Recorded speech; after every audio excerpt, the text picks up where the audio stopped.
공직선거법 위반 파기환송심 재판이 대선 이후로 연기되면서 이재명 후보의 이른바 사법 리스크는 사실상 해소됐습니다. 자, 영상으로 먼저 보고 오겠습니다.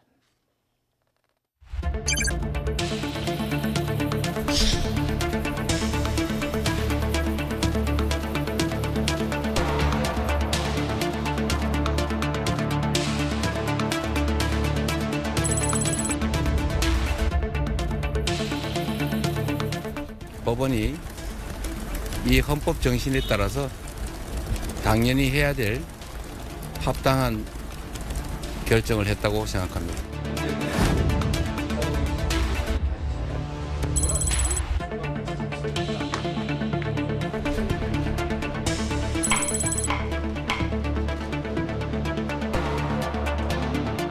민주당에 제안합니다. 차라리 이재명 유죄 금지법을 제정하십시오. 신성불가침의 존재이니 무조건 무죄다라고 쓰십시오. 대선 불락 이재명은 사퇴하라.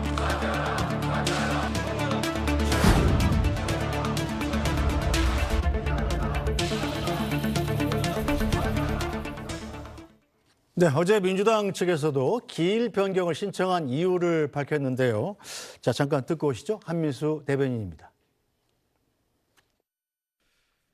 이재명 더불어민주당 대통령 후보 측 변호인은 오늘 오전 11시 이재명 후보의 공직선거법 관련 파기환송심 재판과 관련해 서울고등법원에 공판기일 변경 신청서를 제출했습니다.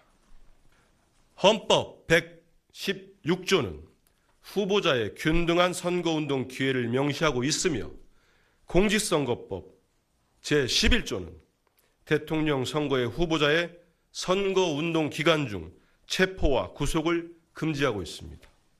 이는 선거의 공정성을 확보해 국민의 선택의 자유를 최대한 보장하기 위한 것으로 수사와 재판을 받지 않을 권리까지 확대 해석될 수 있습니다. 네, 전 국민의 법률 지식이 굉장히 높아지고 있는데 이 공판기일 연기 신청을 이 고등법원이 담당 재판부가 이렇게 이례적으로 빨리 연기해 준 건 어떤 이유였을까요? 기일 변경은 재판부의 허가 사항입니다. 네. 불허할지 허가할지는 전적으로 재판부의 재량이고 일반적인 사건 같은 경우에는 변호사들이 재판 기일이 겹치거나 출장 등의 사유로 기일 변경하는 경우는 있거든요.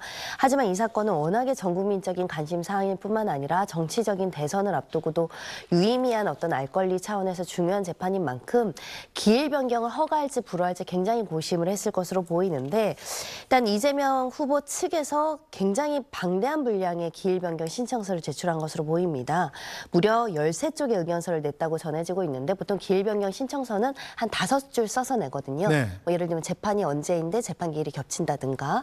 그런데 13쪽에는 이 공정하고 이제 균등한 선거운동의 기회를 보장해야 되고 이것이 헌법상의 권리이기 때문에 대선 기간에 이렇게 재판을 받게 하는 것은 이 공정한 재판이라든가 공정한 어떤 선거운동의 자유를 침해해서 돌이킬 수 없는 피해를 야기한다라는 법률적인 관점의 의견서가 많이 개진되지 않았을까 생각이 들고요.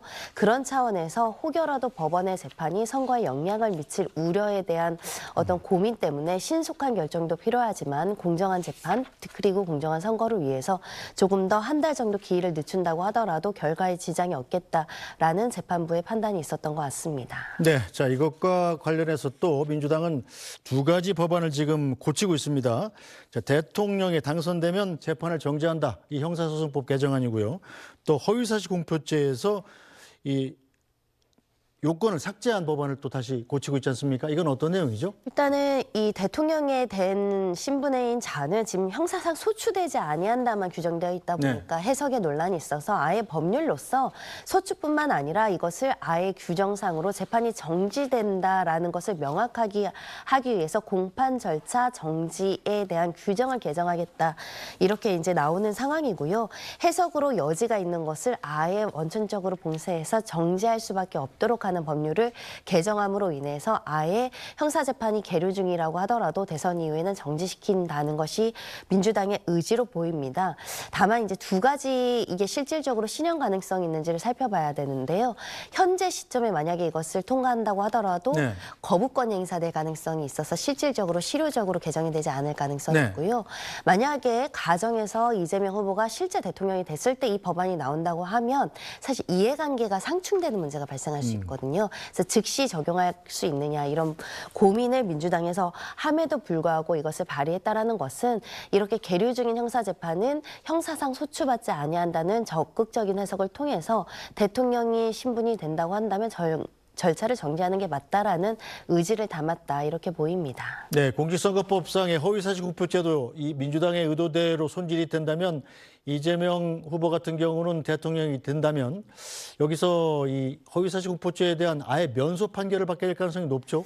이렇게 개정하는 이유 중에 하나는 공직선거법상 허위사실 공표의 행위를 규정하니까 이것이 추상적이고 애매모호하고 무죄 추정의 원칙이나 예측 가능성을 침해한다는 취지 같은데요. 보통의 법률의 개정은 장래요입니다. 그런데 소급해서 그 당시 죄인 것을 무죄로 만들기에는 다소 문제가 있을 수 있습니다. 행위시 법률을 적용해야 된다라는 측면에서는 이걸 확대 해석하거나 소급해서 적용하는 것을 한번 고민해 볼 필요가 있지 않을까 생각이 들고요. 다만 이 부분과 관련해서는 워낙에 이것이 위헌 법률이다라고 하면서 이미 이재명 후보 측에서 2차례 정도 위헌 법률 심판을 제기한 바가 있었거든요. 네. 그런데 합헌 결정이 나왔던 사례도 있었습니다. 그런 측면에서 개정이 이루어질지는 좀 봐야 될 것으로 보입니다. 알겠습니다. 오늘 말씀은 여기까지 듣겠습니다. 손정혜 변호사였습니다. 고맙습니다. 네, 뉴스 브리핑은 잠시 뒤에 돌아오겠습니다.